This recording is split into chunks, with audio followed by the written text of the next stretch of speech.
हरे Krishna everybody. कैसे हैं आप सभी? नमस्कार। अब बोलिए योगेश्वर श्री कृष्ण भगवान की जय। 8 अध्याय पूरे कर लिए, आधा पड़ाव आज पूरा होने वाला है। 9वां अध्याय भगवद गीता का। भगवद गीता हमें जीने की राह दिखाने वाली गीता। बट आधे लोग पढ़ते ही नहीं है, आधे लोग समझ नहीं पाते, छोड़ देते हैं। कुछ समझ पाते हैं लेकिन अपने जीवन में उतार नहीं पाते। पता नहीं दोस्तों आपको इसे सुन के क्या हो रहा है, बट पिछले 9 दिनों से मैं बड़ा व्यथित हूँ।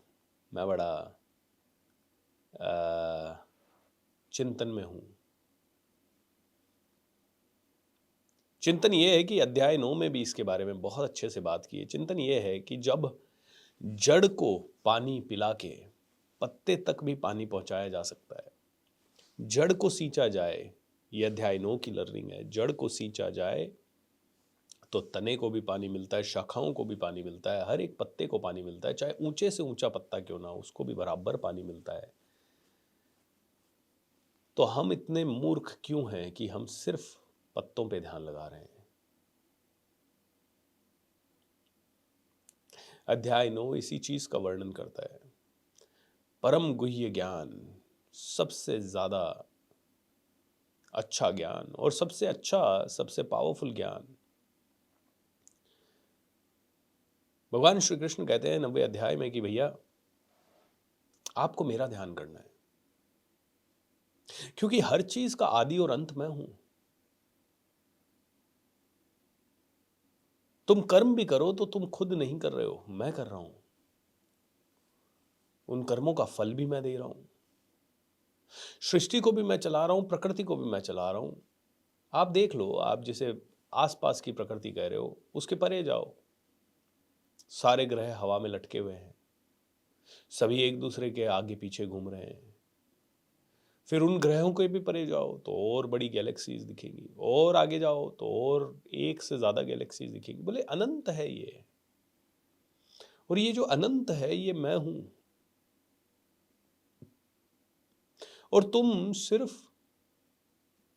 पत्ते का कलर देख के, अरे मेरा पत्ता हरा हो गया मतलब मैं खुश हूं, अरे उसका पत्ता सूखा है ठीक है, तुम देख ही नहीं रहे हो जड़ क्या है। दोस्तों पिछले 9 दिनों से मेरे अंदर तो बहुत उथल पुथल हो रही है। मुझे लिटरली लग रहा है कि हम और आप जो भाग रहे हैं कहीं ना कहीं पैसों के प्रति, हर चीज के प्रति, हम कितना गलत कर रहे हैं। अच्छा भाग रहे हैं वहां कोई दिक्कत नहीं है, ना भागने में दिक्कत है, ना पैसों की चाह में दिक्कत है। दिक्कत यह है कि हमें ऐसा लग रहा है कि हम कर रहे हैं सब कुछ, और इसी के कारण हमारा स्ट्रेस लेवल बढ़ता जा रहा है। हम कर रहे हैं या हम नहीं कर रहे हैं, हमारा स्ट्रेस लेवल।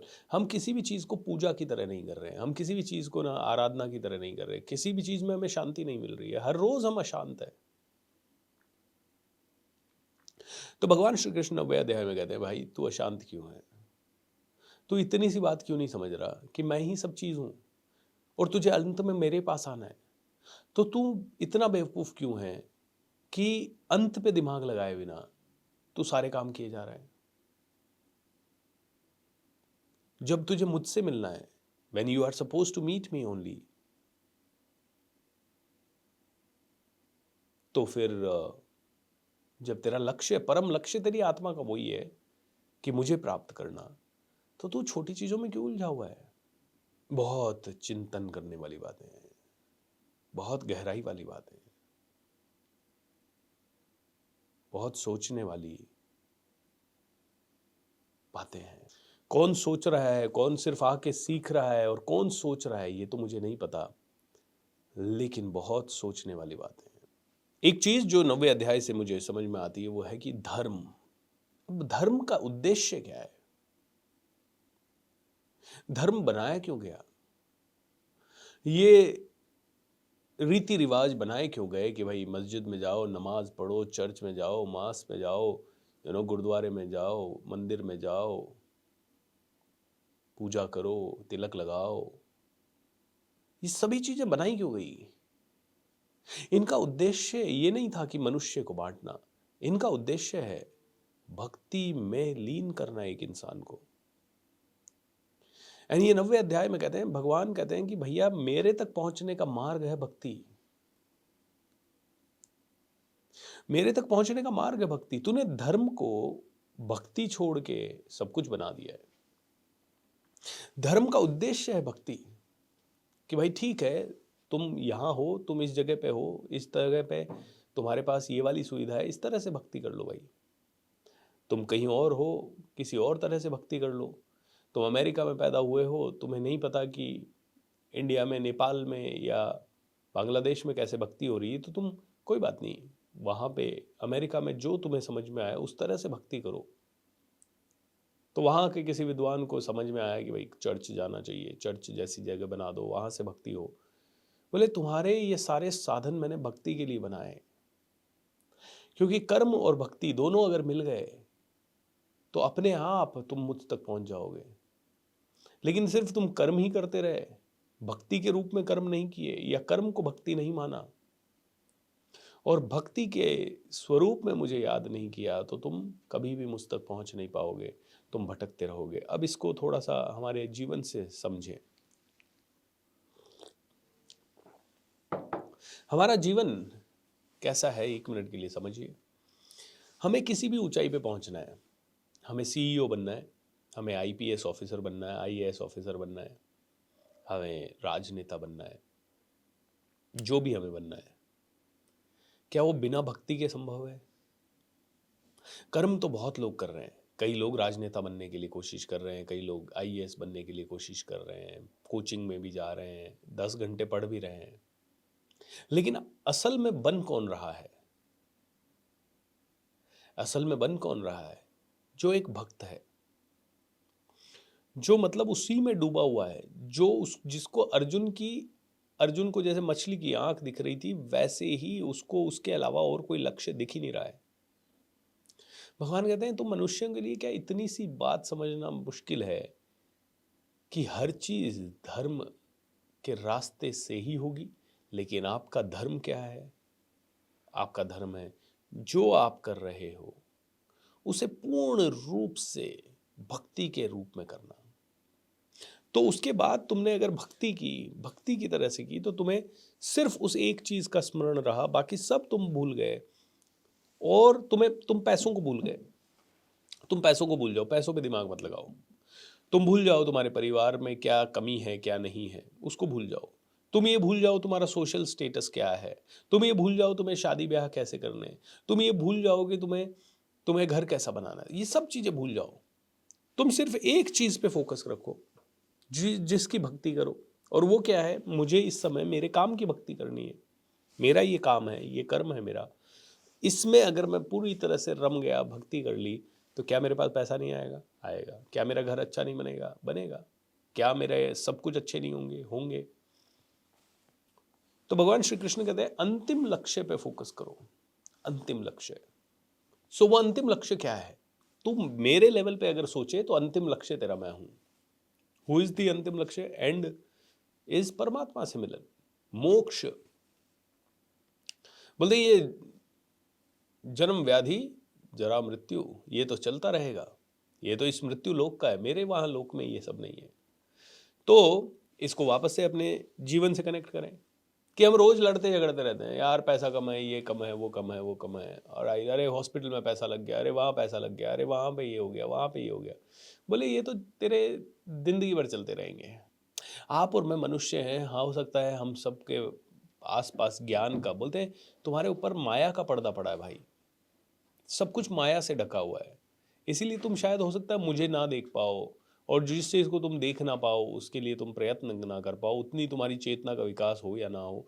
बट एक चीज़ तो ज़रूर है, तुम अपने हर कर्म को भक्ति की तरह करो, और भक्ति की तरह करोगे ना तो अपने आप मुझ तक आ जाओगे। तो कौन सा कर्म करें? कि वो कर्म करो जो तुम्हारा रियल मूल पर्पस है, तुम्हारे यहाँ आने का, भेजे जाने का कारण है। तुम्हारे भेजे जाने का कारण ये नहीं है कि तुम लोगों को धर्मों में बांटो। तुम्हारे भेजे जाने का कारण ये नहीं है कि तुम थोड़े से पैसे को ही कामयाबी समझ लो। तुम्हारा भेजे जाने का कारण ये नहीं है कि तुम थोड़ी सी मटीरियलिस्टिक सक्सेस में ही अहंकार से भर जाओ। तुम्हारे भेजे जाने का परम उद्देश्य कुछ और है। बस उस पे फोकस करो, बाकी किसी पे फोकस मत करो। इस समय मैं फोकस करूँ यार आप लोगों से पैसा मिलेगा कि नहीं मिलेगा पता नहीं, तो ये मेरा अशांत हो जाएगा मन। I have to focus only on the agenda, and agenda क्या है, मैं जो मेरे को ये ज्ञान खुद को बहुत ज़्यादा अच्छे से आ जाए कि ये भगवत गीता क्या है, ये मेरा एजेंडा है। और मैं अगर किसी को भी समझाऊं तो किसी को भी ये थोड़ी बहुत समझ में आ जाए, थोड़ी बहुत, मुझे पता है कि जो मैं कर रहा हूँ उससे पूरी समझ में आना इसका मुश्किल है, लेकिन थोड़ी बहुत 1% भी समझ में आ जाए, और फिर मैं और बेटर बनूं, फिर मैं और समझाऊं, फिर मैं और बेटर। बस अगर ये चलता रहा तो पैसे भी आएंगे, लोग भी आएंगे, सब कुछ आएंगे। आप देखिए ना, जितने भी सिद्ध पुरुष है इस दुनिया के, वो पता नहीं कहीं पे भी जंगल में जाके बैठ गए। जैसे कि अगर हम बात करें कैंची धाम की, राइट, हमने सुना है कि स्टीव जॉब्स कैंची धाम गए थे, मार्क जुकरबर्ग कैंची धाम। अरे भाई, अमेरिका से खोजता खोजता कोई हिमालय के फुटहिल में आके खोज ले कैंची धाम जैसी जगह को, और वहाँ आ जाए, इतना दुर्गम रास्ता है। और उस समय तो और दुर्गम था, अब तो फिर भी सड़क बन गई है, तो फिर कहने ही क्या है। मतलब हम जिस चीज़ को हमें लगता है कि यार बड़ा मुश्किल है, लेकिन वहाँ तक लोग आ जाते हैं। मतलब इतने सिद्ध होंगे ये पुरुष, हमारे महापुरुष, जो जंगलों में पता नहीं कहीं पे भी इन्होंने आश्रम बना लिया और पूरी दुनिया वहाँ तक जाने लग गई। तो बोले BSR सब मिलेगा तुझे, चिंता मत कर, ये सब जो तुझे चाहिए ना सब मिलेगा, लेकिन इनको छोड़, फोकस कर उस पर। तो यही परम गुह्य ज्ञान है कि मैं भगवान हूं और मैं सबका आधारशिला हूं। तुम इस देवता को पूजते हो, उसको पूजते हो, सबको पूजते हो, सब बढ़िया है, बट बोलते हैं तुम्हारी जैसी चेतना होगी तुम वैसे बनोगे। तुम राक्षसों के पूजोगे, तुम राक्षस प्रेत में योनि में चले जाओगे। तुम अगर देवताओं को पूजोगे तो तुम देव बन जाओगे। तुम अगर कांग्रेस को सपोर्ट करोगे तो कांग्रेस ही बन जाओगे। तुम बीजेपी को सपोर्ट करोगे, बीजेपी वाले बन जाओगे। तुम हिंदू को सपोर्ट करोगे, हिंदू वाले गुण आ जाएंगे। तुम मुस्लिम को सपोर्ट करोगे, मुस्लिम वाले गुण आ जाएंगे। तुम जिसकी पूजा करोगे अर्जुन, तुम वैसे बन जाओगे। इसीलिए तुम्हें इन सभी को छोड़ना है और तुम्हें सिर्फ उच्चतम लक्ष्य क्या है उसकी पूजा करनी है। हाईएस्ट लेवल का इंसान बनना है तुम्हें। तुम्हारा काम नहीं है छोटा मोटा बनना। तुम हिंदू मुस्लिम बीजेपी कांग्रेसी नहीं बनो, तुम धर्म बनो। तुम खुद धर्म के आचरण को करो। तुम संप्रदाय मत बनो, तुम आचरण करो धर्म का, तुम मुझे प्राप्त करो।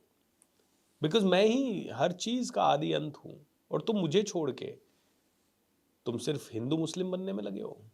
तुम मुझे छोड़ के सिर्फ गोरे काले बनने में लगे हो, छोटे बड़े बनने में लगे हो, स्त्री पुरुष बनने में लगे हो। नहीं नहीं नहीं नहीं नहीं, तुम्हारी जो चेतना है वो बहुत पावरफुल है, और तुम्हारी इस चेतना को मुझ में लगाओ। यही परम गुह्य ज्ञान है। कहते हैं एक बार यू नो तुलसीदास जी यहीं ऐसे कहीं जा रहे थे, और जा रहे थे तो रास्ते में एक मुर्दा मिल गया। लोगों ने कहा भगवान भगवान भगवान प्लीज़, ये बहुत, इसके 3 छोटे छोटे बच्चे हैं, और इसके माता पिता, ये अकेला कमाऊ पूत था, यंग एज में इसकी डेथ हो गई है, बड़ा दुखी हो जाएगा सारा परिवार, कुछ ऐसा कर दीजिए प्लीज़, ये जी जाए, कोशिश करिए। तुलसीदास जी ने कहा मैं क्या कर सकता हूँ, मतलब मैं तो कुछ नहीं, मैं तो एक आज साधारण सा मनुष्य हूँ, फिर भी मैं कोशिश करता हूँ। उन्होंने थोड़े मंत्र वंत्र बोले, थोड़े पूजा वूजा की, प्रेयर्स की, एंड सरप्राइजिंगली वो आदमी जाग गया, जी गया। बात आग की तरह फैल गई, और उस समय के जो राजा थे, मतलब जो शहनशाह बादशाह जो भी कह सकते हो, उन तक ये सूचना पहुंची कि यार एक ऐसा सिद्ध पुरुष है, महात्मा है, जो चमत्कार करता है, किसी मुर्दे को जीवन कर दान दे देता है। तो तुरंत आदेश हुआ पकड़ के लाओ। ये तो अपने राम नाम भज रहे थे आराम से, पकड़ के लाया गया। बोला चमत्कार करके दिखाओ। बोले मैं तो कोई चमत्कार नहीं जानता। बोले चमत्कार करके दिखाना पड़ेगा, नहीं तो मैं कारागार में डाल दूंगा। बोले मैं नहीं जानता कोई भी चमत्कार भाई, आई डोंट नो एनीथिंग। बड़ा गुस्सा आया, क्रोध आया, जेल में डाल दिया। वो तो जा ही विधि राखे राम ताहि विधि रहिए वाले आदमी थे। उनको कोई फर्क नहीं पड़ रहा जेल क्या है, कचहरी क्या है, कोर्ट क्या है, उनको कोई फर्क नहीं पड़ रहा। वो तो कह रहे हैं जा ही विधि राखे राम ताहि विधि रहिए। एंड जब भक्त को परेशानी होती है तो भगवान आ जाते हैं। अब चैलेंज हुआ, कईयों ने कहा भाई संत को पकड़ लिया तुमने, बेवकूफ़ हो, गधे हो, उल्लू हो, नहीं होगा, चलेगा नहीं, चलेगा नहीं है। लेकिन वो तो शहंशाह था, बादशाह था, अपने अहंकार में रत था। उसकी बीवी भी गई, छोड़ दो, संत को नहीं पकड़ना है, छोड़ दो, नहीं माना। अचानक से पता नहीं पूरी सिटी में बंदरों का आतंक आ गया। हजारों बंदर एकदम आ गए, सिटी को तोड़ फोड़ करने लगे। बादशाह तक खबर पहुंची, भले वो साधु को, संत को पकड़ रखा है ना, उनको छोड़ दो भाई, उन्हीं के कारण हो रहा है। इधर तुलसीदास जी को छोड़ा गया, सारे बंदर पता नहीं कहाँ गायब हो गए, इतने बंदर थे ही नहीं आसपास कहीं। बोले जब आप अल्टीमेट का ध्यान करते हो, भगवान कहते हैं अर्जुन को 90 अध्याय में, अर्जुन निडर हो और पूरे वर्ल्ड में घोषणा कर दे कि मेरे भक्त का कभी अहित नहीं हो सकता। अर्जुन, मेरे भक्त का कभी अहित नहीं। थोड़ी सी देर के लिए परसेप्शन बन सकता है कि यार अच्छे आदमी को कष्ट हुआ, कष्ट हुआ, हो सकता है तुलसीदास जी को 15 दिन जेल में रहना पड़े, 1 महीना जेल में रहना पड़ा हो। बोले मेरा भक्त है ना, उसको कष्ट नहीं हो सकता, उसका अहित नहीं हो सकता। आपने वो कहानी सुनी होगी ना, जो हुआ अच्छा हुआ, सब बहुत अच्छा हो रहा है, सब अच्छे के लिए होता है। अकबर और बीरबल की कहानी है। बीरबल की आदत थी, जो हुआ अच्छा हुआ साहब। तो एक दिन अकबर तलवार, नई तलवार खरीद रहा था, तो उसकी धार को देख रहा था अपनी उंगली से, और उंगली कट गई और बीरबल के मुंह से निकल गया। जो होता है अच्छे के लिए होता है सब। अकबर को बड़ा गुस्सा आया, पागल हो गया ये, मेरी उंगली कट गई, मेरा खून आ रहा है, मैं दर्द में से चिल्ला रहा हूँ और ये कह रहा है जो हुआ अच्छा हुआ, जाल डालो इसको जेल में। उसको जेल में डाल दिया। जनरली बीरबल हमेशा बादशाह के साथ रहता था। बादशाह जंगल गया, शिकार खेलने चला गया। शिकार खेलने चला गया तो अपने लोगों से भटक गया, दूर दूर भटक गया तो एक कबीले वालों ने पकड़ लिया, बादशाह को बंदी बना लिया गया। कबीले वाले बादशाह की बलि देने को तैयार हो रहे थे। बलि की सारी तैयारियां कर ली गई। एंड अंत में एक बुजुर्ग आए, उन्होंने निरीक्षण किया, बोले इसकी बलि नहीं दी जा सकती, नया लाओ। बोले क्यों? बोले इसकी अंगुली कटी हुई है, जो आदमी ऑलरेडी खंडित हो उसकी बलि नहीं दी जा सकती। बादशाह को छोड़ दिया गया। बादशाह महल में आया, बोले बीरबल को बुलाओ। बीरबल को मुक्त कराया, बीरबल को गले से लगाया। बीरबल, मैं समझ गया, तूने जो कहा था ना, क्या कहा था तूने बीरबल? तूने कहा था जो होता है अच्छे के लिए होता है, मेरे को अब मतलब समझ में आ गया। बट एक चीज़ समझ में नहीं आई, मेरी उंगली कटी, मेरे साथ तो ये अच्छा हुआ, तू कारागार में रहा फालतू में, तेरे साथ क्या अच्छा हुआ? तो बीरबल ने कहा भगवान, अगर मैं कारागार में नहीं डाला जाता तो मैं आपके साथ कहाँ होता, युद्ध भूमि में या जंगल में, और आपकी बलि नहीं दी जाती, मेरी दी जाती। तो बोले जो होता है बहुत अच्छे के लिए होता है। तो भगवान श्री कृष्ण यहाँ पे यही कहते हैं कि 3 तरह के पुरुष होते हैं, एक प्रथम श्रेणी के, दूसरे श्रेणी के और तीसरे श्रेणी के। प्रथम श्रेणी का पुरुष जो होता है, उसे भक्ति भाव में लीन होना होता है। वो जानता है भक्ति क्या है, वो जानता है भक्ति कैसे की जाती है, वो अपने आप को साध पाता है, उसको पता है कि परम तत्व परमात्मा ही सब कुछ है, और वो पूरी तरह से उच्च कोटि का आदमी होता है, और उसके साथ कभी कोई अहित नहीं होता। वो पूरी तरह से एक अवेयर सोल होती है, जागृत सोल होती है, जागृत आत्मा होती है। इन्हें जीवन में आध्यात्मिक रास्ते में प्रगति बहुत आसानी से मिल जाती है। बोलते there is a second kind of a soul. Second kind of a soul कौन सा है? वो सोल जिसे ये तो नहीं पता है कि सब कुछ परमात्मा है, लेकिन ये आदमी भी है ना, जाने अनजाने में किसी न किसी काम को बहुत ही शिद्दत से करता है, भक्ति के अंदर आ जाता है, बट इसे नहीं पता कि वो भक्ति का अंतिम उद्देश्य क्या है। इसे परमात्मा नहीं पता, इसे कई सारी चीज़ें पता नहीं, लेकिन ये भक्त जरूर है। ये किसी एक काम को पकड़ लेता है और उसे बहुत अच्छे से करता है, और जाने अनजाने में, मतलब इसको जो भक्ति वाले प्रथम श्रेणी के व्यक्ति कहते हैं, वो जाने अनजाने में ये करता चला जाता है। और बोलते हैं तीसरे उच्च निम्न कोटि का इंसान है वो, जो अपने आप कोई अहंकारी है, जिसको न तो भक्ति के रास्ते पे जाना है, न भक्ति के रास्ते पे चलने वाले इंसानों से उससे कोई मतलब है, बल्कि वो उनसे घृणा और करने लग जाता है। जो मिथ्याचारी है, जो दुराचारी है, जो सोचता है कि मैं जीव हूं तो सब कुछ मेरा ही है। बोले ये तीन कोटि के, तीन तरह के लोग हैं। और ये तीनों चीज़ें क्या है, थोड़ा सा श्रद्धा के ऊपर काम होता है इनमें। तो कहते हैं कि एक छोटी सी कहानी आपने सुनी होगी, अंधों का हाथी। कि भाई सब सात अंधे थे, सातों ने कहा भाई हमें हाथी देखना है, कैसा होगा देखेंगे। कहीं वे हाथी के पास पहुंच गए, किसी ने पूंछ पकड़ी तो बोला ये हाथी पूंछ जैसा होता है भैया, झाड़ू जैसा होता है। किसी ने पाँव पकड़ा तो हाथी खंबे जैसा होता है, किसी ने पेट पकड़ा तो हाथी दीवार जैसा होता है, किसी ने कान पकड़े तो बोले हाथी तो पंखों जैसा होता है, पंखे जैसा होता है। किसी ने सूंड पकड़ी तो बोले ये तो एक इंस्ट्रूमेंट जैसा होता है, बजाने का इंस्ट्रूमेंट होता है। किसी ने टस्क पकड़ा तो बोले ये तलवार जैसा होता है। हर आदमी ने अपनी अपनी अलग अलग व्याख्या दी। क्यों? क्योंकि सारे के सारे अंधे थे। तो भगवान श्री कृष्ण कहते हैं कि तुम अंधे क्यों हो रहे हो? तुम्हारे पास शस्त्र शास्त्रों की आंखें हैं ना, शास्त्र पढ़ो ना, तुम अच्छे गुरुओं के पास जाओ ना। तुम अंधे होने की जरूरत क्या है? तुम्हें अनुमान लगाने की जरूरत क्या है? तुम्हें समझ में नहीं आ रहा कि इस दुनिया का उद्देश्य क्या है, तो सीखो, पढ़ो, समझो। सब कुछ मैं हूं, मुझे भोग लगा के ही भोजन करो, क्योंकि तुम्हें भोजन दिया किसने? मैंने दिया है, अर्पण तो करो। तो अर्जुन कहते हैं भगवान क्या आप इतने सेल्फिश हो कि आपको अगर भोग नहीं लगाया तो आप नाराज हो जाओगे? आपको अगर भोग नहीं लगा के कोई करता है तो फिर आप उससे अपसेट हो जाते हो? भगवान क्या आप इतने स्वार्थी हो कि आप सिर्फ अपने भक्तों की ही सेवा करोगे? आप तो कहते हो मैं तो सबके साथ समान हूँ, और फिर आप कहते हो कि तुम मेरे भक्त बनो तो ही मैं तुम्हें प्रिय हूँ, या तो ही तुम मुझे प्रिय हो। मैं समझा नहीं भगवान, आप तो कहते हो मैं सब जगह हूँ, मैं सभी का ध्यान रखने वाला हूँ, और आप ही कह रहे हो भक्त बनो, और भक्त बनूंगा मैं तभी आप मुझे प्यार करोगे। तो भगवान एक बहुत ही अच्छा सा उदाहरण देते हैं। भगवान कहते हैं मैं सेल्फलेस हूँ, मेरा किसी से कोई लेना देना नहीं है। मैं किसी से कोई ऐसा नहीं रखता कि पार्शलिटी, कि भाई ये मेरे को प्रिय है और ये मेरे को प्रिय नहीं है।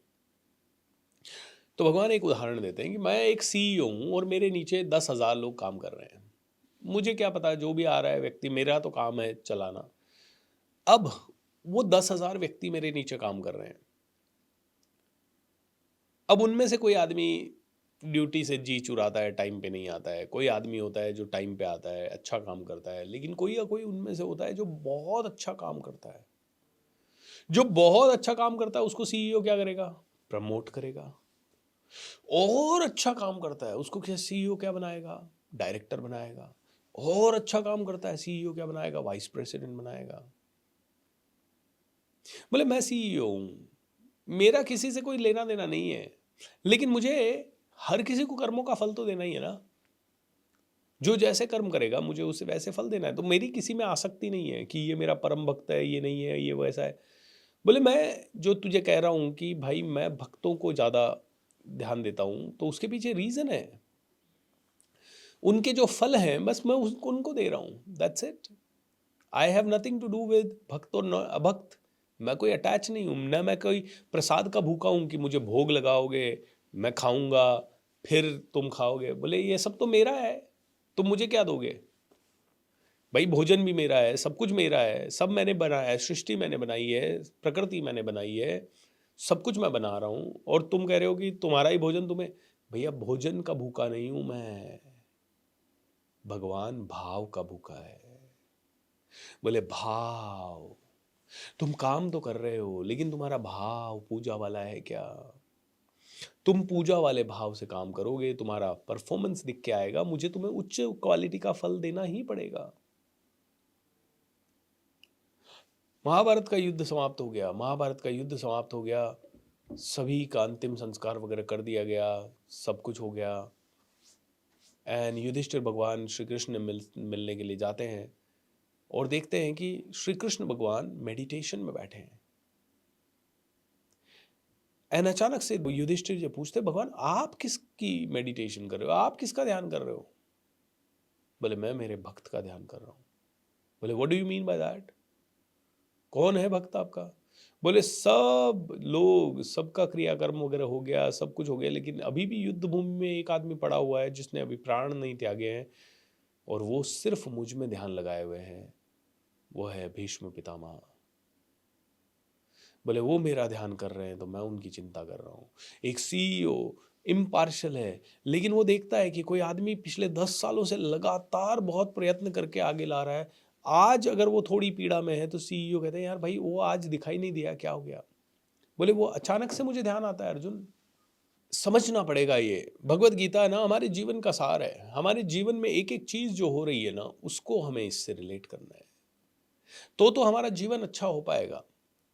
अदरवाइज हमें सोचते रहेंगे यार पार्शलिटी चल रही है, वो चल रहा है, वो होगा, और चल भी रही होगी, लेकिन हमें क्या करना है वो हमें समझना है। बार बार हर चैप्टर में घूम घूम के ये बातें आएगी। ओके, बार बार बार बार ये समझ में आएगा कि यार भगवान भक्त भक्ति कर्म बार बार लौट लौट के आएंगे, बार बार। बोले कुरुक्षेत्र चल रहा है, लड़ाई चल रही है, तेरे इस शरीर के अंदर सारी महाभारत हो रही है, तुझे पता ही नहीं है। और तुझे क्या करना है इस महाभारत से बचने के लिए? तुझे युद्ध करना है। कौन सी चीजों से? हर एक विकार से। तेरे अंदर जो कमियां हैं उनको दूर करना है, और उन सभी कमियों को दूर करने के लिए सबसे आसान उपाय है भक्ति कर। जो आदमी भक्ति में रत रहता है वो आदमी गलत काम नहीं कर सकता, उससे किसी को चोरी नहीं होगी, वो चींटी को भी सता नहीं सकता। और जब तू इतना करुणामयी होगा, इतना प्रेममयी होगा अर्जुन, कि तू चींटी को भी सता नहीं सकता, तो तू ऑटोमेटिकली हायर लेवल पे पहुंच रहा है। तेरा प्रमोशन निश्चित है, क्योंकि तूने काम ही ऐसे किए हैं। तू देख रहा है तेरी भौतिक आज्ञा से कि यार मैं इतना अच्छा ब्राह्मण हूं, मैं इतना अच्छा स्वस्थ आदमी हूं, सब कुछ है, मुझे तो उच्च श्रेणी का मिलना चाहिए सब कुछ, और तू गरीब ब्राह्मण बन गया, तो तुझे लग रहा है भगवान तुझसे नाराज है। अरे भाई मैं तेरे से नाराज नहीं हूं, मैंने तो बस एक परख लिया है तुझे कि तू पिछले जन्म में ना उन्नत अवस्था में पहुंच गया था। लेकिन है ना, एग्जाम तो जरूरी है ना कि तू सच में उन्नत अवस्था में पहुंचा कि नहीं पहुंचा। तेरा एग्जाम तो लेना पड़ेगा। एक बच्चा जुलाई में एग्जाम, मतलब नया सत्र शुरू होता है, तब से पढ़ाई करता है, बहुत अच्छा पढ़ाई करता है, और सभी बच्चों से उत्तम दिख रहा है, लेकिन एग्जाम तो लेना पड़ेगा। एग्जाम में ही तो समझ में आएगा कि तू उन्नत है कि नहीं है। तो बोले जब तेरे साथ बुरा हो रहा है ना, तो तेरा एग्जाम चल रहा है, तेरा एग्जाम चल रहा है अर्जुन। उस समय एग्जाम तेरा चल रहा है कि भाई तू पास होगा कि नहीं। तो अच्छे आदमी को जो बुरे वातावरण कई बार मिलता है ना, वो एग्जाम चल रहा है कि तू उस बुराई के बीच में तेरा बिहेवियर क्या है, उसके बीच में तेरी विचारधारा क्या है, उसमें भी तू क्या मुझ में मन में लगा सकता है, उसमें भी क्या तेरा लक्ष्य परम धाम को प्राप्त करना होता है, उसमें भी तू क्या सूरदास जी की तरह या तुलसीदास जी की तरह जेल में बंद है, तो भी तू कह रहा है जाहि विधि राखे राम ताहि विधि रही है। क्या तू कह पा रहा है ये चीज? तू कह पा रहा है? तू कर पा रहा है क्या? नहीं कर पा रहा है तो फिर क्यों? क्यों तुझे मिलना चाहिए सब कुछ बहुत अच्छा? वाई? सो भगवान कहते हैं अर्जुन समझ, जो मोहग्रस्त है, जो सिर्फ और सिर्फ मोह में लिपटा है,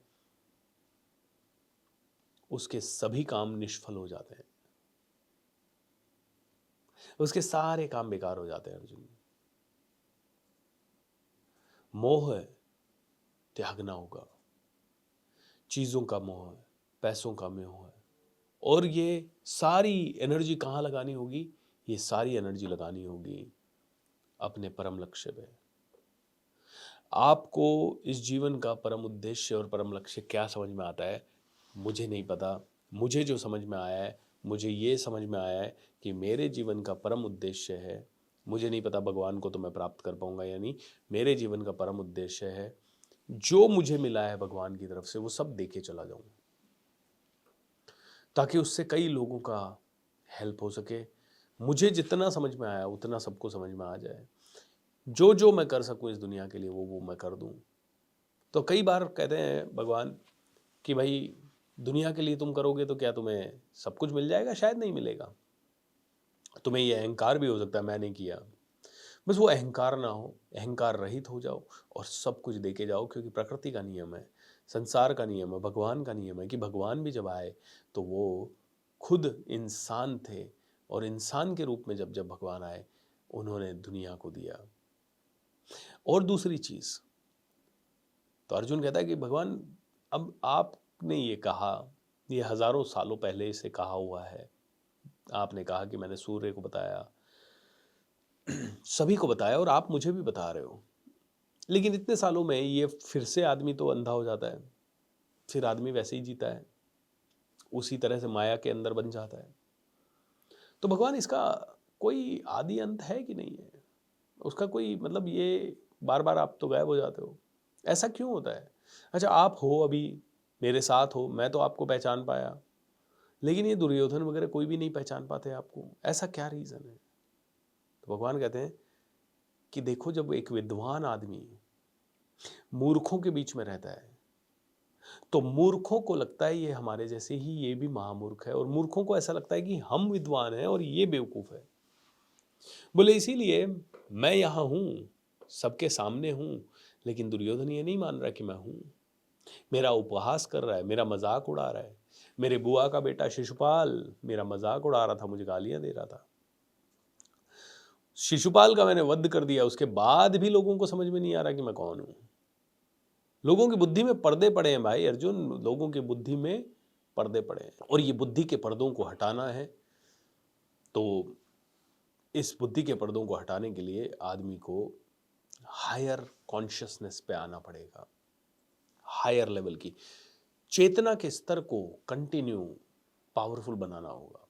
और इसके उपाय भगवान ने पहले ही बता दिए हैं। क्या करो? स्मरण करो, अनुमान मत लगाओ, स्मरण करो, क्योंकि अनुमान से तो अंधों का हाथी हो गया, कि किसी ने अनुमान लगा लिया, हाथी तो खंबे जैसा है।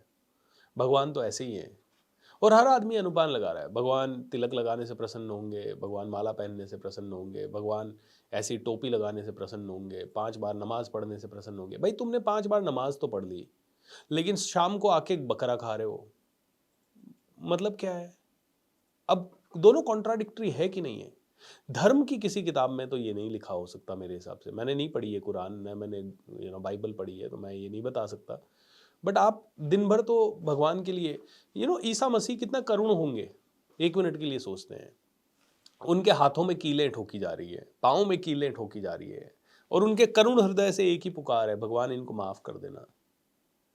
मतलब एक तरफ इतनी करुणा, आप ईसा मसीह को फॉलो कर रहे हो, ईसा मसीह इतने करुण हैं, और आप गाय को काट के खा रहे हो, बीफ खा रहे हो, आप बकरा खा रहे हो, मुर्गी खा रहे हो, सब कुछ खा रहे हो।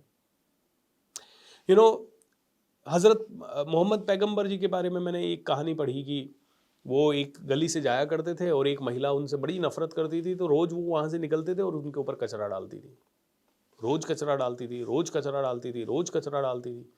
मोहम्मद पैगंबर जी कचरे को देखते थे, झड़क देते थे, आगे निकल जाते थे, प्रेम से दुआ देते थे उस लेडी को। एक दिन मोहम्मद पैगंबर वहां से निकले, कचरा नहीं आया। उनको बड़ी चिंता हो गई कि यार आज महिला को कुछ हो तो नहीं गया। अंदर गए घर में पूछने के लिए, देखा महिला बीमार है। उसकी कुशल क्षेम पूछी, क्या हो गया? मैं तो चिंतित था कि आज तुमने कचरा नहीं डाला, मतलब कुछ हो गया। अब ये इंसान अगर कोई इतना करुण हो सकता है, तो क्या कभी वो एक संदेश देंगे कि तुम किसी जीव की हत्या कर दो?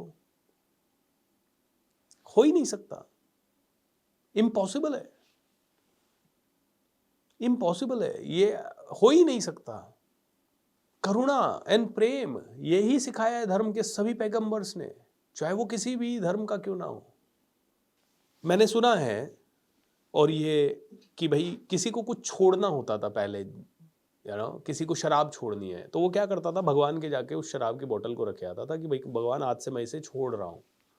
हमने उल्टा कर दिया, भगवान को क्या चढ़ती है? शराब चढ़ती है। कुछ किसी किसी भगवान को क्या चढ़ती है? शराब चढ़ती है। दुर्गा मैया को क्या चढ़ती है? मछली चढ़ती है। अरे मछली तुम छोड़ने गए थे उनके पास, अब तुमने तुम्हारी सहूलियत के हिसाब से उसको पूरा शिफ्ट कर दिया, सिस्टम को क्या शिफ्ट कर दिया? मछली चढ़ाओ, दुर्गा मैया को चढ़ गई, अब अपने खा लो। शराब चढ़ाओ, अब अपने पी लो। भैरू जी को शराब चढ़ गई, अरे भैरू जी तो शराब ही पीते हैं, चलो शराब चढ़ गई, शराब का प्रसाद चढ़ गया, अब खा लो। तुमने एक अलग सिस्टम पैदा कर दिया। इंसान बड़ा मूर्ख है, मूर्ख, महामूर्ख है, महामूर्ख। भगवान ने किया कुछ और, इसने कहां से कहां कुछ और बना दिया। कुछ भी बदल दिया, कैसे भी बदल दिया, और अपनी सहूलियत के लिए बदल दिया। एंड बोले भगवान मिलेंगे। भगवान नहीं मिलेंगे मेरे भाई। तो भगवान कहते हैं मुझे तो भोग नहीं चाहिए, मुझे भाव चाहिए भाई। बस मुझे तो ये देखना है कि तुम इस सारी सृष्टि में तुम्हें जो भी मिला है, तुम्हें सारा उधार का मिला है, और तुम उस उधार के मिली हुई चीज को ऐसे कह रहे हो मैंने अर्जित किया है, इसको तुम्हारा ये मैं सेक्रीफाइस हो, इसलिए तुम मुझे अर्पण करो पहले, ताकि तुम्हें पता लगे कि मैंने दिया है, तुमने कुछ नहीं दिया है। तो तुम मुझे भोग लगाओ, और भाव से भोग लगाओ, इस भी फीलिंग से भोग लगाओ कि सच में तुमने कुछ नहीं किया है, तुमने कोई भी कर्म किया है उसका फल मिला है तुम्हें, पहले भगवान को याद करो। और हमारे सारी संस्कृतियों में है, हमने नया घर लिया तो हम पहले भगवान की पूजा करवाते हैं, वास्तु शांति ग्रह शांति, भगवान को मनाते हैं, भगवान को बुलाते हैं घर में, भगवान को बिठाते हैं, घर के अंदर घुसते ही पहले गणेश जी की मूर्ति वगैरह लगाते हैं। भाई गणपति, शादी ब्याह होता है, सबसे पहले भगवान गणेश जी को या जिस भी देवता को आप पूजते हैं, अब सारा का सारा विधि विधानों से हो रहा है। बोले अब तुमने इसको सब कुछ अपनी सहूलियत से चेंज कर दिया यार, ये तुम्हारा तुम बड़ा गलत है, तुम भाव नहीं रहे अब, भावमयी। बोले भाव का भूखा है भगवान, भगवान भाव के भूखे हैं, भगवान प्रेम के प्यासे। भगवान आपसे प्रेम करें, कहते हैं कि भगवान प्लीज मैं ना ये करूंगा, लड्डू चढ़ाऊंगा, मेरा ही काम कर देना। आपको क्या लगता है ये रिश्वत चलेगी वहां? भगवान मैं आपके मंदिर में 4 बार परिक्रमा करके जाऊंगा, अगर आप मेरा ये काम कर दोगे तो। मतलब ठीक है, मत करना तेरा काम, क्या कर दोगे, मत कर परिक्रमा, भाग यहां से। भगवान भी ये सोचेंगे कि यार ये क्या है ये इंसान। भगवान कहते हैं कि जो भी काम होगा तेरे भाव से होगा, तेरे मन से होगा, तेरी शुद्धि से होगा। एंड क्योंकि भगवान कहते हैं कि मैं सुप्रीम कोर्ट के उस जज की तरह हूं जिसके पास 500 मुकदमे आते हैं, और उन मुकदमे में वो किसी को तो कहता है कि इसको भैया ये निर्दोष आदमी है, इसको पैसा दे दो। तो किसी को तो मेरे मुकदमे में पैसा मिल जाता है, किसी को मैं जेल भेज देता हूँ, किसी को मैं फांसी दे देता हूँ, और मुझे कोई खास फर्क नहीं पड़ता कि किसको फांसी हो रही है और किसको पैसा मिल रहा है। मैं तो शाम को आता हूँ, चैन से घर पे आके सो जाता हूँ। बोले मैं उस सुप्रीम कोर्ट के जज की तरह हूं, इम्पार्शियल पूरी तरह से। मैं तो मुकदमा सुनता हूं, मुकदमे के हिसाब से फल दे देता हूं, मुकदमे के हिसाब से सब फल दे देता हूं। तो भगवान कहते हैं कि तेरे सारे काम सफल हो जाएंगे अगर तू मुझ में समर्पण कर देगा, तो तू अगर ईगो रहित हो जाएगा तो, और तेरे सारे काम निष्फल हो जाएंगे अगर तू सिर्फ मोह में रहा तो। तूने पैसे का मोह किया ना तो तेरे पास पैसा आएगा, लेकिन तेरे को और दुखी करेगा, और दुखी करेगा, और दुखी करेगा, और दुखी करेगा। इसलिए पैसों का मोह मत रख, पैसा एक बाय प्रोडक्ट है भाई। तू सिर्फ तेरे पर्पस पे ध्यान रखा, पैसा आया उसको इस्तेमाल कर उस सीढ़ी बनाने के लिए, बस इतना ही कर। पैसा चला गया दुखी मत हो, किसी ने चीट कर लिया दुखी मत हो, लोड मत ले, क्योंकि वो तेरा था ही नहीं, वो आया किसी तो कारण से आया और किसी के कारण से चला गया, कोई बात नहीं। लोड मत ले भाई, दुखी मत हो कि मेरा नुकसान हो गया, रो मत कि मेरा नुकसान हो गया। तू सिर्फ अपने कर्म पे ध्यान रख, तू अपने सिर्फ परम लक्ष्य पे ध्यान रख। परम लक्ष्य तेरा होना चाहिए भगवान के घर आना। बट अगर तुझे ये समझ नहीं आ रहा कि तेरा परम लक्ष्य भगवान के घर आना है, तो परम लक्ष्य ये समझ ले कि भगवान इस दुनिया के कण कण में है। तो जब कण कण में भगवान है तो कण कण की सेवा करना ही तेरा परम लक्ष्य है। तेरा परम लक्ष्य है कण कण की सेवा करना, और कण कण की सेवा और पूजा में तू अगर अपना पूरा जीवन न्यौछावर कर देगा तो तू अंत में भक्ति भाव को प्राप्त होगा, और भक्ति भाव को प्राप्त होगा तो तू मेरे धाम आएगा। ओके, कहते हैं कि एक 20 माले की बिल्डिंग है, उस 20 माले की बिल्डिंग में लिफ्ट अगर लगी है तो मुझे लिफ्ट से जाना चाहिए, सीढ़ियों से क्यों जाऊं?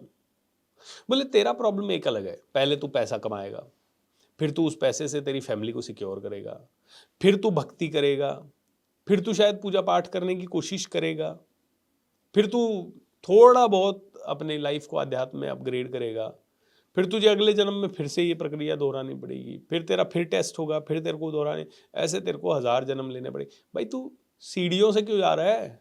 लिफ्ट का प्रयोग करना। और लिफ्ट क्या कहती है? सीधा बटन दबाओ ऊपर पहुंचो। भैया लिफ्ट से आ, लिफ्ट से आने का मतलब जड़ को सींच, पत्ते की तरफ क्यों ध्यान लगा रहा है? तू ऊपर बैठा है इसलिए पत्ता दिख रहा है तुझे, जड़ दिख ही नहीं रही है। जड़ दिख नहीं रही है तो तू कह रहा है जड़ में कहाँ ध्यान लगाऊं? बट है तो अल्टीमेटली जड़ ही ना। मूल तत्व पे आ जाओ। दोस्तों, मुझे नहीं पता कि आप और मैं भगवान को पा पाएंगे कि नहीं पा पाएंगे, बट मुझे एक मूल तत्व ये समझ में आता है कि हमें कुछ तो करना है यार। इस दुनिया में जाने से पहले we have to leave a legacy. We must really do something incredible with this life. ये लाइफ इतनी छोटी नहीं हो सकती कि हम कहें यार मेरा बच्चा पढ़ ले, मेरा घर चल जाए, मैं सिक्योर हो जाऊं, मेरे 4 प्लॉट हो जाए, मैं थोड़ा और फाइनेंस में अच्छा हो जाऊं। बिल्कुल वो सब ठीक है। सब तरफ दुनिया में यही लोग चिल्ला रहे हैं, फाइनेंशियली वेल्दी बनो, इंटेलिजेंट बनो, दिमाग लगाओ, पैसा।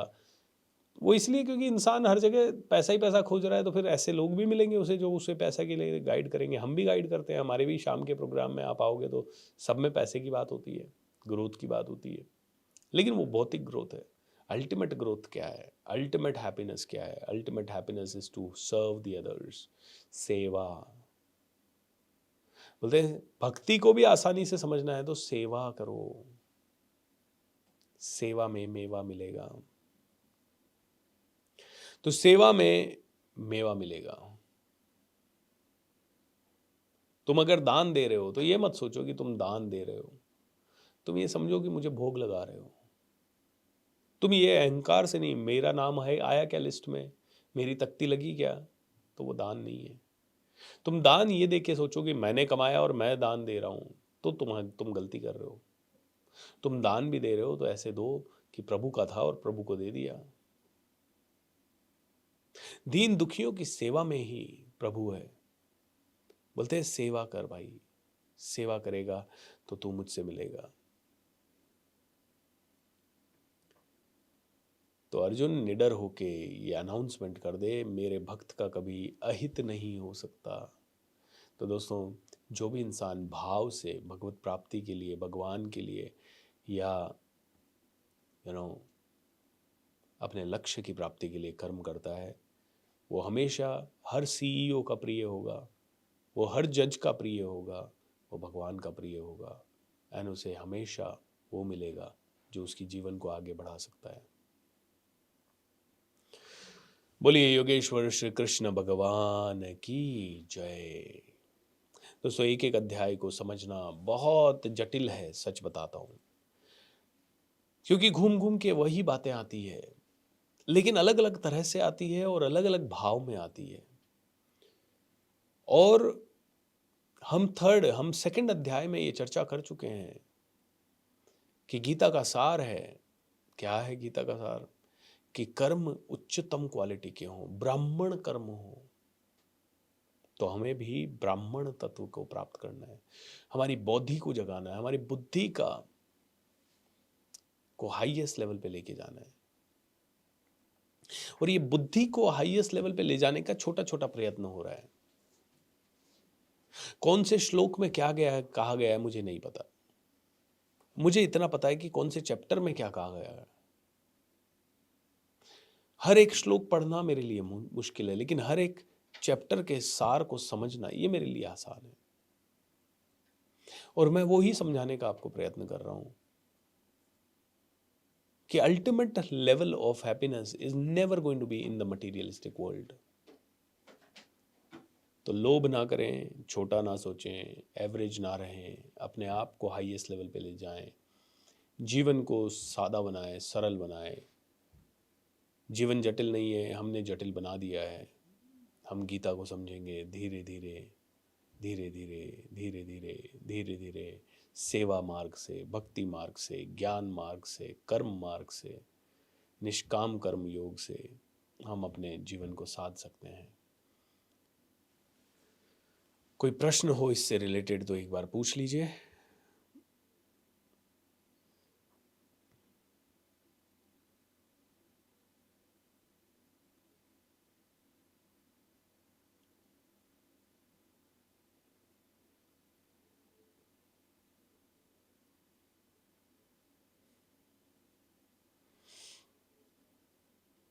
IBC आकाश अलोने, बड़ा बिजनेस कहते हैं सर मैं आपको भगवत प्राप्ति के लिए सिंपल स्टेप दे दूंगा। अभी आईबीसी के मालिक को ज़रूरत है थोड़े सिंपल स्टेप्स की।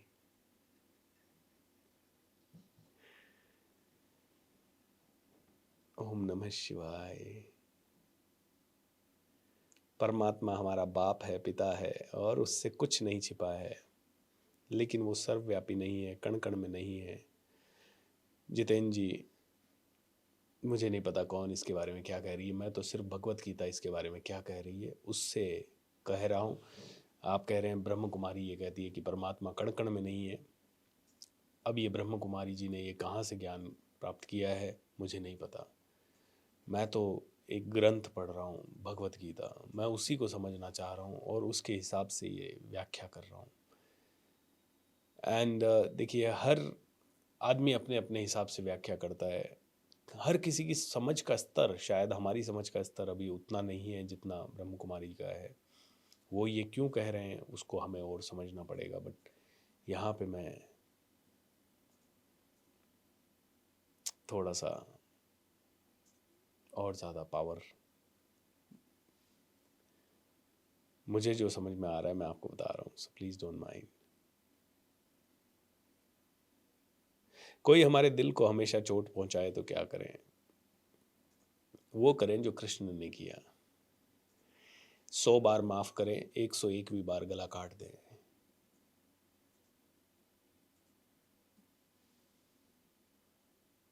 कोई हमें चोट पहुंचाए, बट अब गिनने मत बैठना 100 हुआ क्या है ना। भगवान कृष्ण ने कहा, जो शिशुपाल था उनकी बुआ का बेटा था, वो जब पैदा हुआ तो बड़ी मुश्किल हुई, क्योंकि कृष्ण ने जब देखा कि बेटा ये तो काल, इसका काल तो मैं ही बनूंगा, तो बुआ भी बड़ी चिंतित हुई, बेटा क्या करें। तो बुआ को उन्होंने कहा चिंता मत कीजिए, ये मुझे जब भी गालियां देगा ना मैं सह लूंगा इसकी। अगर इसने एक बार में मुझे 100 गालियां दे दी ना, फिर मैं इसका वध कर दूंगा। तो शिशुपाल बचपन से भगवान को गालियां देता था, बचपन से। और जिस दिन उसका वध हुआ उस दिन भी लोग कह रहे थे भाई सुन 99 हो गई, सुन सुन सुन 99 हो गई, अभी रुक जा। वो तो आवेश में 100, अरे भाई अभी भी रुक जा, अब 101वीं पे तेरा वध हो जाएगा। अब 101वीं दे देता है वो। तो जो भगवान श्री कृष्ण से सीखे, देखिए रामायण में भगवान श्री राम ने बताया कि मर्यादा पुरुषोत्तम की तरह जीवन जियो, एक ऐसा जीवन जियो जो कि मर्यादा में रह के जियो। और श्री कृष्ण ने लोगों को बताया कि अब भाई युग चेंज हो गया है, अब मर्यादा में रहने का समय नहीं आया है, अब तो लोगों को मर्यादा में रखने की बात आई है। तो भगवान श्री राम मर्यादा में रहते थे एंड भगवान श्री कृष्ण मर्यादा में रखते थे। दोनों में बहुत फर्क है। तो भगवान श्री कृष्ण कहते हैं कि 100 बार सह लो, क्योंकि परिवार है आपका। 100 बार से ज़्यादा सह लो, 1000 बार सह लो, 10,000 बार सह लो। हर बार प्रयत्न करो कि आदमी सुधर जाए, समझाओ उसे, तरीके से समझाओ, हर तरह से समझाओ। नहीं होता है 101वीं बार आपको जो करना है फिर आपको करना है। पीयूष जी, बड़ा मुश्किल है ये समझ पाना कि जीवन का उद्देश्य क्या है। बस इतना ज़रूर समझ लो, जीवन का उद्देश्य अपने से बहुत बड़ा है, अपने परिवार के लिए जीने से बहुत बड़ा है। और फिर कहते हैं कि उद्देश्य को चुनना पड़ता है। जैसे अर्जुन का उद्देश्य क्या था किसी को नहीं पता था, लेकिन अर्जुन ने चुना कि मैं धनुर्धर बनूंगा।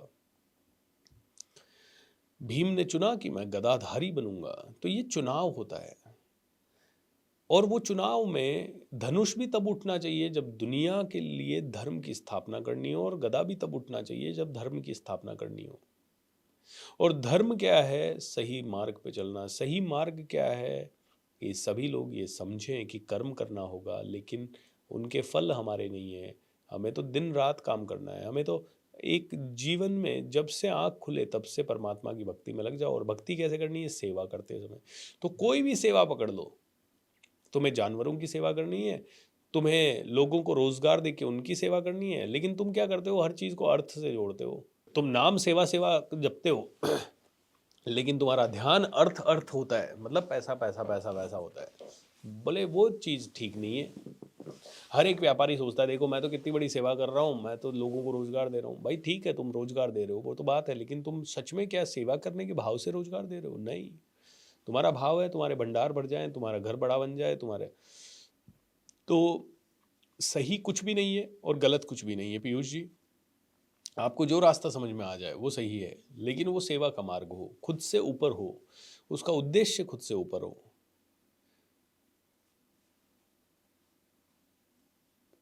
कहते हैं सत्य परेशान हो सकता है लेकिन विजय अंत में सत्य की होती है। मेरा प्रश्न है कि यदि जीवन भर सत्य परेशान ही होता रहेगा तो मरने से सत्य जीतने से भी क्या मतलब है? सत्य परेशान, देखिए कहते हैं कि हमारे जब 1000 युग हो जाते हैं ना, तो ब्रह्मा जी का एक दिन होता है। एक युग यानी 12 लाख वर्ष। और हमारे ऐसे 1000 युग होते हैं ना, तब ब्रह्मा जी का एक दिन होता है। और हमारे जब 1000 युग होते हैं तो ब्रह्मा जी की एक रात होती है। अब ये मैं क्यों कह रहा हूँ? देखिए आपके और मेरे हिसाब से सत्य परेशान हो सकता है, पराजय, तो हम सत्य कर रहे हैं और हमारा पूरा जीवन निकल गया सत्य की खोज में, और हम परेशान ही होते जा रहे हैं। और आप कह रहे हो बुढ़ापे में सत्य जीत भी गया तो उसका क्या करें? बुढ़ापे की बात नहीं कर रहे हैं यहाँ, यहाँ तो जीवन जीवन की बात कर रहे हैं। हो सकता है आज जो सत्य है वो परेशान हो रहा है और अगले 10 जन्म तक सत्य परेशान ही हो रहा है आपके हिसाब से। 11वें जन्म में सत्य जीत सकता है। और हो सकता है आज सत्य परेशान हो रहा है और कल सत्य जीत जाए। सत्य परेशान हो सकता है, पराजित नहीं। तो हमारा तो यही है ना कि भाई अब जो भी है, जाहि विधि राखे राम ताहि विधि रहिए। परेशान कौन हो रहा है? तुम जीवात्मा, तुम्हारे विचारों से परेशान हो रहे हो, तुम कहानी जो अटैच कर रहे हो ना उससे परेशान हो रहे हो। अरे भगवान ने मेरे साथ इतना बुरा कर दिया, मेरे को कुछ दिया ही नहीं, देखो मैं, मेरा 1 करोड़ रुपए था, लॉस हो गया सारा का सारा। फिर तुम अपने आप को कहानी सुना सुना के परेशान कर रहे हो। वो 1 करोड़ तुम्हें परेशान नहीं कर रहा। तुमने अगर 1 मिनट में एक्सेप्ट कर लिया ना कि यार 1 करोड़ गया तो गया, अब कोई बात नहीं, अब जो गया उसके बारे में क्या रोना, और आगे बढ़ गए, तो तुम्हें वो परेशान नहीं करेगा। तो क्या सच में सत्य तुम्हें परेशान कर रहा है? ये तो सब इंसानों की दी गई भाषाएं हैं कि सत्य परेशान नहीं, पराजित नहीं होगा। भाई परेशान तो कभी था ही नहीं इंसान। इंसान ने अपने बुद्धि से अपने आप को, हमारी बुद्धि हमें परेशान करती है। हमें न सत्य परेशान करता है न असत्य परेशान करता है, हमारी बुद्धि हमें परेशान करती है। हाँ चलिए, कोई ऐसा गुंडा मिल गया जो तुम्हें बेवजह पीट रहा है तो बात समझ में आती है। लेकिन उस पिटाई में भी कई बार कहते हैं कोई तो कोई तो मेरा वो उतरा, क्या कहते हैं, आपको वो कल परसों कहानी सुनाई थी ना, एक सांप के ऊपर बच्चा डाल रहा था। तो अब देखिए ये चेतना का स्तर है, हम समझ ही नहीं पाते कि हमारे साथ बुरी चीज़ क्यों हुई है, लेकिन कहीं ना कोई कर्मों का फल है। और बिना उसके बोलते हैं कि तुमने बीज नहीं बोया तो फल नहीं आएगा। भाई तुम ही ने बीज बोया है, आज बोया हो, चाहे 10 साल पहले बोया हो, या 50 साल पहले बोया हो, चाहे 200 साल पहले बोया हो, चाहे पिछले जन्म में बोया हो, फल तो तुम्हारा ही है और बीज भी तुम्हारा ही है। पांडवों का फायदा सबने उठाया, ठीक है, पांडव बहुत अच्छे थे। तो धृतराष्ट्र ने कहा भाई तू तो अच्छा है युधिष्ठिर, जुआ खेल ले। युधिष्ठिर को पता है कि जुआ मैं खेलना नहीं चाहता, लेकिन अब क्या करूं, चाचा है, बहुत ही विद्वान चाचा है, उस चाचा ने मेरे को आज्ञा दी है, मैं क्या करूं, मैं चाचा की आज्ञा को कैसे टालूं। सभी ने कहा भाई जुआ मत खेल, लेकिन युधिष्ठिर धर्मराज थे, चाचा मतलब बड़ों की आज्ञा हो गई तो मरना भी पड़े तो उनको मंजूर था। तो जुआ भी खेला पांडव बेचारे। अच्छा, बाकी के चारों भाई, बड़े भाई ने कहा कि खेलना है तो बैठ गए। बड़े भाई ने सब दाव पे लगा दिया तो लगा दिया, हमें भी दाव पे लगा दिया तो लगा दिया, हम दास हो गए तो चलो हम दास भी हो गए, अब क्या कर सकते हैं भाई। पांडव बेचारे बड़े अच्छे थे। ओके, तो भगवान श्री कृष्ण यहाँ कहते हैं कि देखिए तुम अच्छे हो तो डेफिनेटली दुनिया तुम्हारा फायदा उठाएगी। दुर्योधन ने जम के फायदा उठाया, शकुनि ने जम के फायदा उठाया। तो भगवान कहते हैं इसका सारा सोल्यूशन है मैं, मेरे जैसे बन जाओ। मेरा कोई फायदा ही नहीं उठा पाया। क्या थे भगवान श्री कृष्ण में, क्या क्वालिटीज़ थी? अच्छे कम्युनिकेटर थे, अच्छे लीडर थे, समझदार थे कि कौन उनका फ़ायदा उठा रहा है और कौन नहीं उठा रहा है। समझदार थे, जानते थे कि कब क्या करना है। समझदार थे कि बुआ का बेटा है तो 100 गलतियां कर रहा है, तब तक ठीक है, छोड़ना चाहिए। 101 भी गलती की उड़ा दो।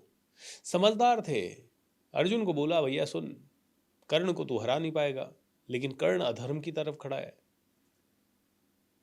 नीचे बैठ गया है, रथ का पहिया देख मैंने अंदर डाल दिया है, मैं मार तो नहीं सकता, तू मार दे, अभी अभी मार दे, अभी अभी अभी। तो भगवान श्री कृष्ण कहते थे कि अच्छा बनो, लेकिन इतने अच्छे मत बनो कि धर्म मर जाए।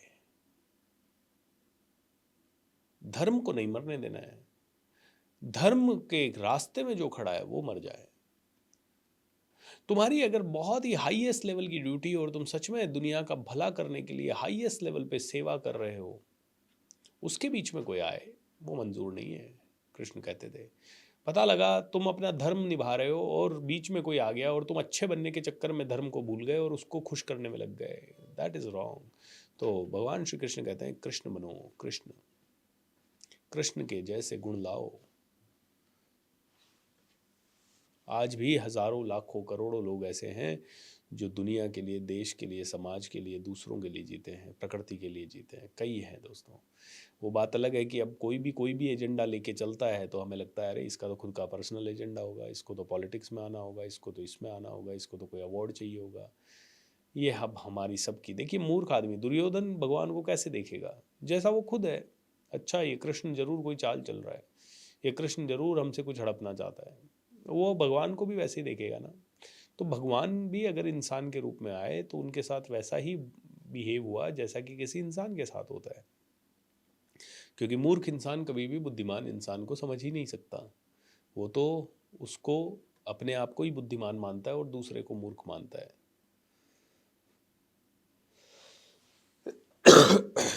तो बस इनका छोटा सा है, सकारात्मक रवैया अपनाएं, सेल्फलेसली दुनिया के लिए कुछ करें और बी ऑनेस्ट। ठीक है, धीरे धीरे अपनी आगे बढ़ेगी ज़िंदगी। हम दुनिया को कहते हैं when you support the world selflessly the whole universe supports you endlessly. अब जिसका जैसा भाव वो उसको वैसे लेता है। कोई आप में से बड़े शुद्ध भाव में उसको लेता है कि हाँ यार BSR सच में दुनिया के लिए कर रहा है। कोई आज में आप में से थोड़ा सा ऐसा है जिसने कभी ये खुद ने कहा हो लेकिन उसके मन में ये रहा हो यार ये कह के पैसा ले लेते हैं, वो ये सोचेगा BSR ये कह रहा है और देखो अपने साथ में कोर्स भी बेच रहा है, तो BSR शायद पैसा लेने के लिए ये वाली लैंग्वेज यूज़ कर रहा है। कोई कोई का भाव बहुत ही दुष्ट होगा, बोलेगा बस ये सब बकवास है, कुछ नहीं होता है, सब पैसे की दुनिया है। ओके, तो आदमी वो वैसा भाव लेगा, जिसका जो भाव है वो उसके हिसाब से देखेगा दोस्तों दुनिया को, और हम किसी के भाव को एकदम से बदल नहीं सकते। ऑलराइट, और इसीलिए हमें तो ऑनेस्ट रहना है। तो हम ऑनेस्टली कहते हैं कि भाई हम इतना सब कुछ करते हैं तो उसके लिए पैसा भी लगता है, तो हम पैसा कमाते भी हैं, और आपको भी पैसा कमाना चाहिए, क्योंकि जब एक अच्छा आदमी पैसा कमाएगा तो बहुत अच्छे काम करेगा दुनिया के लिए एंड फिर आगे बढ़ेगा। चलिए, बोलो श्री कृष्ण भगवान की जय। God bless you and take care. Thank you so much. Bye bye.